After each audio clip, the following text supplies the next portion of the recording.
What's poppin' T Squad? It's your girl Keisha, and I'm here with tonight's All Tea, All Shade Marriage Boot Camp Hip Hop Edition Season 17. I've been saying it wrong this whole time.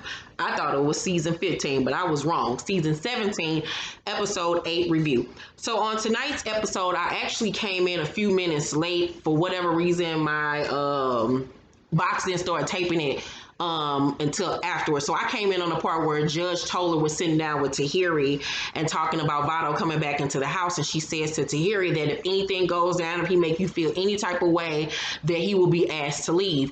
And I know that they said apparently Dr. Ish got on Twitter a few weeks ago after the incident aired on television, said that they did reprimand her too as well. They didn't show it. I don't believe that at all, because the narrative since then has always been that Vado was the one that was in the wrong and that she needed protecting and this and that. I don't think they said shit to her. I think they blamed Vado and made him out to be the villain when it was both of them. They both were wrong, and that she was the one that started it. So if he felt any type of way towards her, she should have been asked to leave. Like, it was just a double standard that was going on. It was very one-sided, and I don't like that.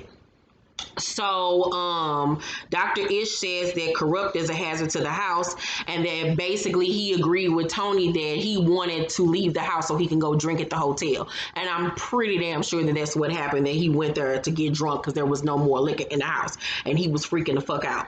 So he says that Corrupt needs intervention. And I was like, y'all knew that day one, episode one, that he needed the intervention, and y'all should have got him the fuck out of there day one. But y'all, it's a television show and y'all needed ratings. So they think that it would be best that Tony leave too, because they don't feel like there's really nothing for them to complete there with her if Corrupt isn't there. So Dr. Ish meets Corrupt outside in the van. He don't even want him in the house, so he goes outside and talks to Corrupt, and Corrupt looked like he had been juicing all damn night. So Corrupt wants to know why they're focusing on his drinking and not the fact that Tony was acting crazy the night before. And I was like, no, nigga, you just don't want to focus on your drinking because you're a fucking alcoholic and you don't want to admit it. So Dr. Ish says, I think you need rehab, and, I'll ask this car to take you to rehab right now. It's a yes or no. Like, you need help, or you willing to do that? And Corrupt was like, nah, I'm not going to no rehab. I already did that. I ain't really like it or whatever. He doesn't want help. He said that 50 million times. He gonna continue to drink. So Dr. Ish was like, so I feel like we stop everything right here with you. When you're ready to take that next step, I'm here for you. And he was like, all right, I respect that. And he got back in the car and left. Now, I feel like he shouldn't have got all the money that they were supposed to make if he didn't finish the damn boot camp. So Judge Toller talks to Tony, who's ready to go. She already got her bags packed, and the judge tells her that she needs some time away from Tony. From Corrupt. It ain't that she needs some time away from that nigga. She just needs to stop fucking with that nigga, because she cares more about his sobriety and his health more than he does. And he doesn't care about her. He doesn't care about himself. So that's just that on that. So Judge Toller tells her that, she needs to go to Vegas and see her kids. So I'm like, have you been here with, or in Los Angeles with him, and not even with your children? Like, what is going on with that, girl? Ain't no nigga more important than your goddamn kids, girl. So Vado returns to the house with his homework. He was asked by Dr. Ish to write like a letter to Tahiri apologizing. And once again, I felt like she needed to be apologizing to him too. So Vado says that he talked to his mama about what happened, and she was like, it doesn't mean just because she threw them apples at you that you had a right to, yoke her up and this and that or whatever. So Dr. Ish says, I don't want you and Tahiri around each other at any point in time. You'll do the drills with us, and then you'll go back to the hotel. And Vado, says that, he realized that he was wrong and that he shouldn't have did that. And, he just feels bad about the whole entire situation. And once again, he should feel bad about the situation. But I also feel like Tahiri was most definitely in the wrong, should have been reprimanded, and she should have had to write him an apology letter as well, because nothing was learned on her end. So Tony says goodbye to everyone. Everybody's sad to see her leave. I wasn't really that sad to see her leave. She needs to go get her hair redone. Go to my braider, girl. Go to my braider and get your hair done. So, and get that scowl up off your face. Like, you will feel so much better if you drop that zero and get you a hero. So, Medina, the group is split up. So Medina, Votto, Hazel, and Shonda go outside with Dr. Ish, and they have to decorate these little toddler cars with 2 unhappy memories that defined them in when they were younger. So the other group does the same as well. So Shonda says that she was a daddy girl, but when she got older, he started to make her feel like she wasn't good enough. And Dr. Ish says, so he really is a lot like Willie. You married your father. Every time he cheats, it validates everything you feel about yourself, and that's 100% true. A lot of girls end up being attracted to men that are like their fathers. I know growing up, I was very much attracted to emotionally unavailable men that were present in my life but wasn't present emotionally, and that goes back to my father, because my father was present in my life, but he wasn't emotionally present in my life until I was a grown, fully developed woman. But in those imperative years, he wasn't there to be that emotional support that I needed. So a lot of women do end up dating men that are a lot like their father. So we find out that her dad was also a musician, and really didn't believe in her talent. Obviously, she I guess tried to sing to him, and he wasn't really that impressed, and he was very hard on her, and that had to do a lot to her self-esteem. I bet you it did, and why she never really went after being a singer, because of the doubts that her father put in her head. So Willie says his unhappy memory is his grandfather's death. His grandfather didn't graduate from high school, but he ended up owning the whole block, and everybody loved him, and him and Willie were really close. And he also brings up the fact that he was robbed at gunpoint, and that how that really shook him up. And I know that the fuck did.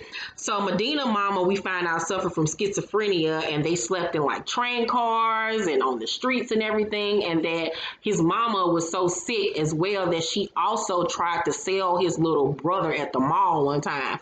And I was like, whoa, like that is a lot to deal with, like for a child, or hell, even for an adult to even have to deal with some shit like that. So I really look at Medina differently, like, yeah, you a strong dude.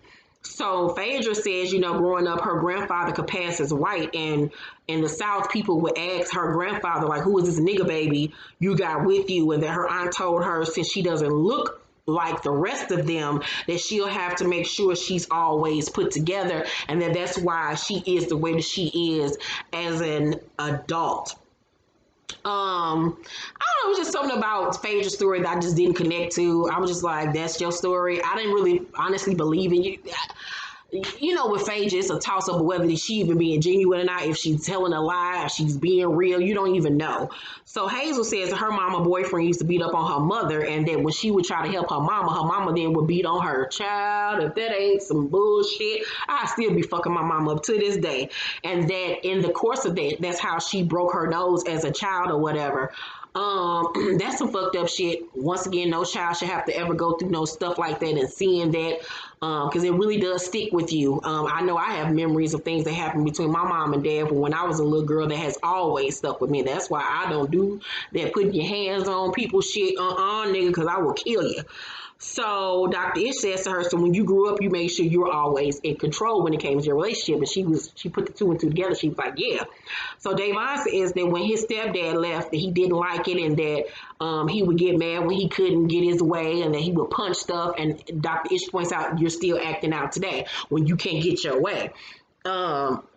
And I was like, yeah, you too old for that. Like, who got time to deal with that? Ain't nobody got time to be momming you. So, but that's what Hazel has become, like a second mother figure. She taking care of him like he a fucking dependent. Girl, if you can't claim that nigga on your taxes, then what the fuck is you doing fucking with him? Like, girl, no, it ain't that deep. So Tahiri, brings up how her father got arrested when she was in high school for selling drugs, and how she later realized that wasn't normal behavior. And she also talks about being abused by an ex-lover when she was a few years back, how the dude punched her in the face and this and that. So Votto says that I couldn't make out who he was saying beat up his father, but that his father went to go upstairs to go get a gun, and his mama was trying to stop. Well, this is his stepfather. That the mama was trying to stop the man, and that he ended up getting deported back to Jamaica for selling drugs. Tahiri, after that, anticipates Votto coming for the group meeting, and she's low-key excited to see him and everything.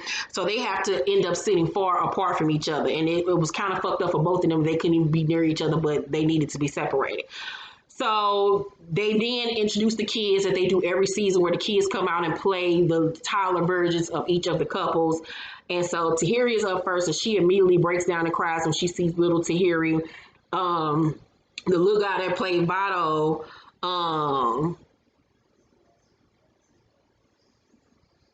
talks about how Vado's real father, who's now dead, I believe, used to beat on his mother, and how he used to watch that, and he vowed never to be like that or whatever. And I guess now he has somehow become his father.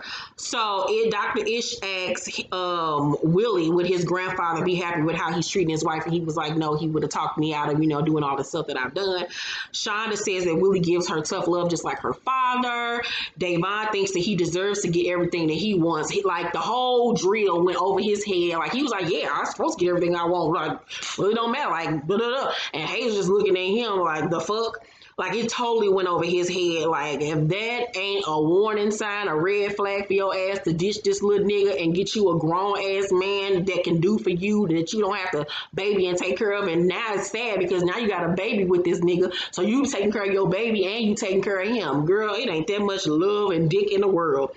So Phaedra cries during her and Medina segment. Vado gets up to read his apology was somewhat a poem, a rap. I didn't know what was going on. Tahiri said she wanted to run over to him and hug him, but felt like he needs to feel that this could never happen again. I was like, bitch, you need to be feeling that this could never happen again. Bitch, you better hope you don't throw shit at no other damn man, or you're gonna get punched in the face again, girl. So they're told that the next day is gonna be lie detector day, and from the previews, 3 people are gonna be caught in the lie child. Vado feels like he was redeemed. So after the drill or whatever, everybody goes back into the house, and Hazel and Davon are talking, and Hazel asks Davon, is it true that he's going to act like a brat every time he can't get his way? And he was like, nah. So she say, new dude got to work for his, and Davon say, then go get him. And so Hazel said, don't tell me to go find another nigga. And he was like, you will be just like old girl over there talking about, Tahiri, saying you will be single. And Hazel was like, keep thinking I'm gonna continue to do everything for you and you gonna end up single or whatever. Now Hazel started that with the whole, my new nigga gonna have to, make sure he, got taking care of me or whatever the case may be. She started that damn arguing and then got mad when he finished it. Like, you just as childish as he is. That's why y'all fucking compatible with each other. So the episode went off. This week's episode, I give this week's episode a B+. It wasn't as exciting as the other episodes, but look like next week's episode is back to the turn up. Tomorrow's my birthday, you guys. I'll be 39 years old. I'm so happy. Y'all see my birthday here. Shout out to my braider, Mel. Baby hairs on fleek. Long ponytail. So yeah, I'm so excited, so blessed, so happy that prayfully it's 9:24 right now as I'm doing this review. Prayfully 2 more hours from now I'll still be alive and well. So I'm just thankful that God has blessed me to reach another year on this earth, another journey around the sun, 39 years on earth. Thank you, Jesus, for the blessing. Thank you, God, for my son and my family, and for all of you who have continued to support not only my YouTube channel, but my books and anything that I do. I love you guys from the bottom of my heart. I read every last comment. I respond to you guys. I like everything, whether we agree, we disagree, or whatever. This is a family over here. We don't have to agree on anything.